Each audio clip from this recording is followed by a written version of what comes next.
Good morning and welcome to Wednesday's Pause for Thought by Father David. I suspect many of you, like me, have been receiving amusing cartoons, YouTube clips, jokes and other hilarious material relating to COVID-19.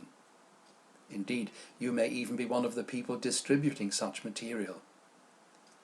I should say straight away, none of this relates in any way to those who have been affected by the virus, those who have died, or their families and friends. All those affected in any way must be at the heart of our daily prayers, as well as those in the front line battling against this terrible disease. The many jokes and video clips all relate to those of us in lockdown, offering us some light relief to our current predicament. There is the saying, laughter is the best medicine, and by that we mean that humour can help to relieve stress and anxiety. And in that sense, laughter is an understandable response to the situation we are facing, cut off from our usual social life. There is also some scientific research which shows that people feel less pain when they've laughed. So being able to laugh at aspects of our current lockdown perhaps enables us to cope with it a little better. I hope the images accompanying today's pause of thought don't offend anyone. I know St. Peter's congregation does have a good sense of humour. It may be something you've never thought of before, but there is laughter in the resurrection. The religious and political authorities of Jesus' day must have been very pleased with themselves, having crucified Jesus.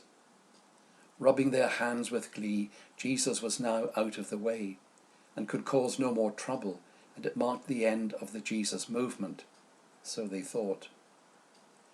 Then on the third day after his crucifixion, Jesus bursts out of the tomb and is alive, giving his disciples new life and hope.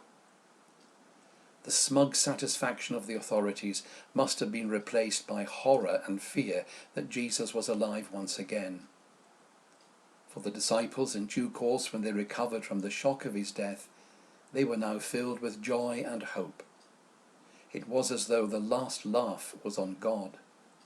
He had confounded the authorities by raising Jesus to new life. God is indeed a God of surprises.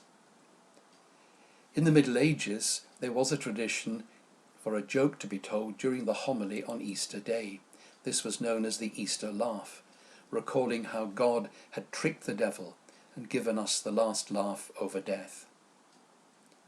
A couple of weeks ago, our organist John Lee offered in one of his musical recommendations the composer Kenneth Layton's work, The Only Victim, a setting of words by Peter Abelard, the medieval French theologian. And the ending has these words: "Heaven with weeping may the 3 days pass, to win the laughter of thine Easter day." As we continue our journey through lockdown, let us give thanks for the gift of humour and laughter. I well remember the chaplain at my theological college saying, if you take everything in life seriously, then you end up not taking seriously the things that need to be taken seriously. Laughter and humour keeps everything in perspective and ultimately enables us to focus on what is really important in life, deserving of our attention and action. At this moment in time, we can laugh at ourselves in lockdown. Yes, our enforced lockdown is difficult, and for some people very difficult indeed. But we have to put it into perspective, mindful of all those desperately affected by this terrible disease, and all those on the front line battling against it.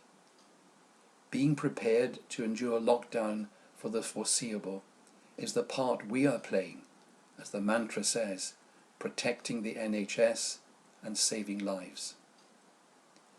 So to end today's reflection, a joke, which I hope will make you smile. A husband and wife were in church, and the preacher noticed that the husband had fallen asleep. "Wake your husband up," shouted the preacher from the pulpit. The wife said to the preacher, "You are the one who made him fall asleep. you wake him up.